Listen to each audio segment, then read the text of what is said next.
Well, it appears that Trimet has corrected their error of 1 hour of no sound, and they did correct that, and they had the whole board meeting up with sound. Anyway, I missed the Tony Jordan testimony because there was no sound. But here it is now with sound. So Tony Jordan and me have a small history. We were friends at one time. I guess we're not anymore, but we were at one time, and we would discuss the issues. And of course, we're on opposite sides of the issues.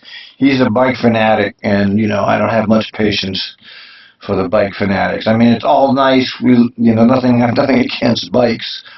But, the vast majority of people, like 95%, don't ride a bike. So my opinion is that the bicyclists have way too much sway for who they actually represent, which isn't surprising because all of government is that way. All of government represents special interests. Government never represents the mass of people. It always represents special interest. Now, I don't know what he's going to talk about because I haven't listened to this, but we're going to listen to it together right now. So, okay, Tony, I got you, man. Hello. Good morning. Good morning. My name is Tony Jordan, and I am here on behalf of Portlanders for Parking Reform. I have comments regarding the Convention Center Hotel Garage and the Transit Police Station. I think this is a bad project for Portlanders for a couple of reasons. First, there are questions about the lack of community involvement in these plans and the reality that a new transit police facility will support the continuation of biased enforcement targeted against Trimet riders who are not white. Trimet needs better service and low-income fares, not more police enforcement.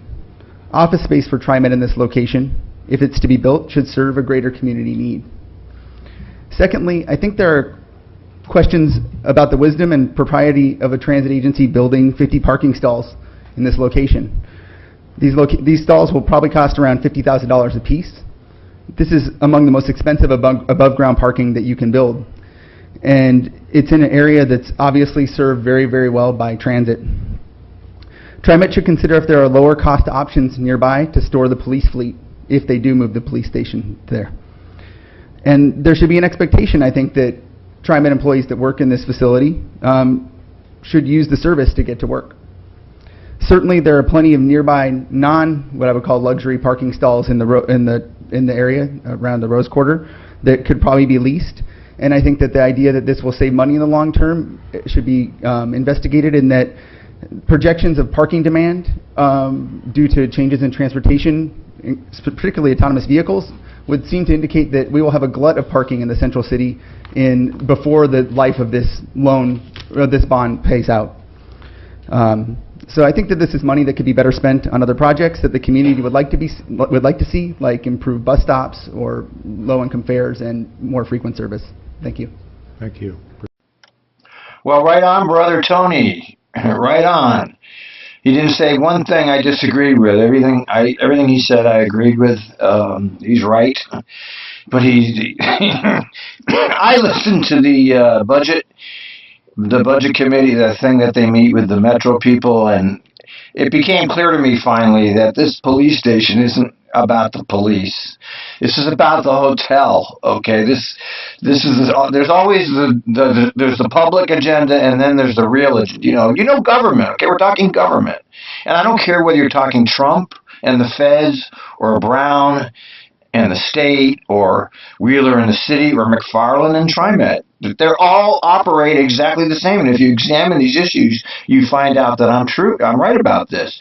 They have a public stance, and then there's really what they're really doing. Okay, they don't tell you what they're really up to. They come up with their little manufacturing of consent. How are we going to manufacture consent on this? So they come up with that. But as I learned from watching that first hearing, this is about the hotel. This was a way to siphon transit funds to private developers, a.k.a. crony capitalism, and that's all it really is. It's true. Now I really don't believe that Trimet is there was this period where I really thought Trimet was really gung-ho with the police state, but now I've backed off of that. I don't believe that anymore. I don't think they're as bad as I may have portrayed them. I think their whole fair enforcement policy is wrong, the way they handle that, the stormtrooper method. You know, I don't know why they just don't get conductors on the trains, okay, instead of this goddamn police baloney, but, you know, what I think doesn't matter. But anyway, good job, Tony. You're right, but it's all about crony capitalism, brother. That's what this was really about.